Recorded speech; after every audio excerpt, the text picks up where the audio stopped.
So it's Dr. Nat here, and I have Matt.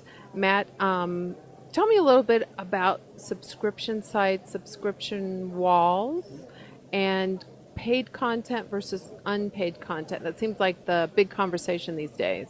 Yeah, it's becoming pretty topical right now, and we've actually built the easiest way any blog or magazine or newspaper can have a New York Times style subscription system on their website. So that's really cool, right? Yeah. So if you want that kind of content and you want that kind of traffic, but to build the system yourself is really cost prohibitive. But it sounds like if we hooked up with your company, then we'd have almost with a press of a button. Is it that simple? Yeah, right. So the cost prohibitive, New York Times, for instance, spent $40 million building their paywall technology. That's a whole lot of cash.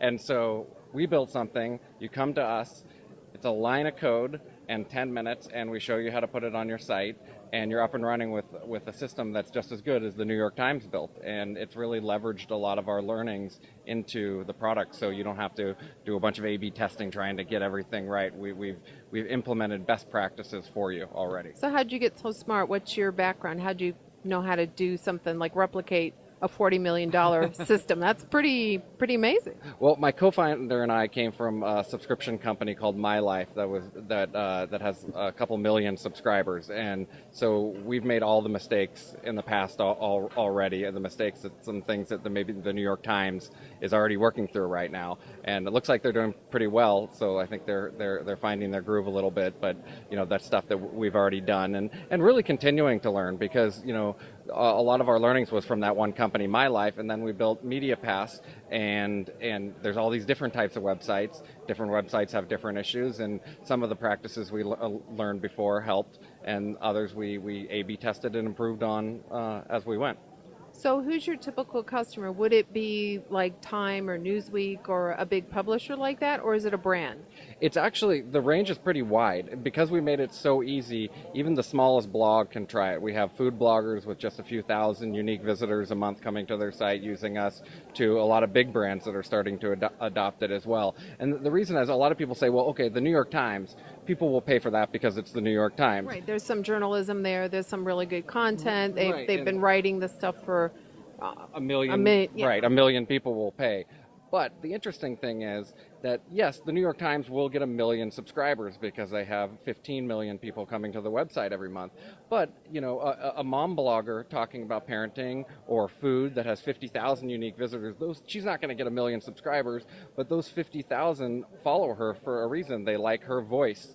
And so a large percentage will pay. And actually what we find sometimes, there's a higher conversion rate on those sites versus New York Times that's reporting the same news that a lot of other publications are reporting on. So that's really fascinating, because the whole face of journalism is really changing. And so we have the citizen blogger, right? And so you look at the construct of storytelling from a news point of view, and then you look at the whole idea of telling a story from a particular person's point of view, right? So let's look at a mom blogger, and she talks about products and things that happen to her in the day in the life of.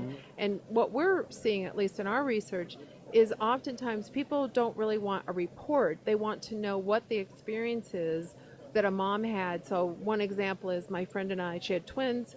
We went to Babies R Us. As well. You do? So you'll relate to this. We went to Babies R Us, and we were looking for a stroller, and we tested them. We took them off the shelf and thought we had picked the perfect one. We get home, we load the kids in the stroller, and then her mom, which she was really anxious because it was the first ride with the babies, right?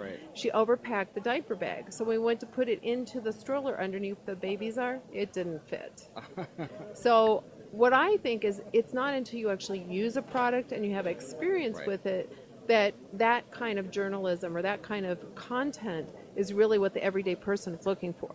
Right, and you're right. A lot of times what people pay for is other people's experience, other people's learnings, and so a lot of the smaller sites, less than 1 million unique visitors, can charge for it because they have unique experiences. There's 1 million different types of experiences out there, and the ones that are sharing it and have a knowledge and there's quality content that they're putting out. There is a sort of flight to quality right now, and so those guys can even have a higher conversion rate than the New York Times. And at the same time, then the New York Times size papers actually may use us as well, and a couple of them are starting to adopt us because, as I said, we leveraged a lot of our subscription expertise into this product. So we see them launch their first paywall. They spent a bunch of money on engineers and consultants, and it went up. And we see the same mistakes that we made at the beginning as well. So it's great for the smaller blogger magazine that has experiences like your friend, because it's so easy to use and they don't have to develop anything. And it's great for the large sites because they're employing best practices already from the beginning. So if somebody wanted to get a hold of you and take a look at this and get a demo, where would they go? Mediapass.com. All right, Matt, thank you very much. That's it for Matt and Nat. Thank you very much.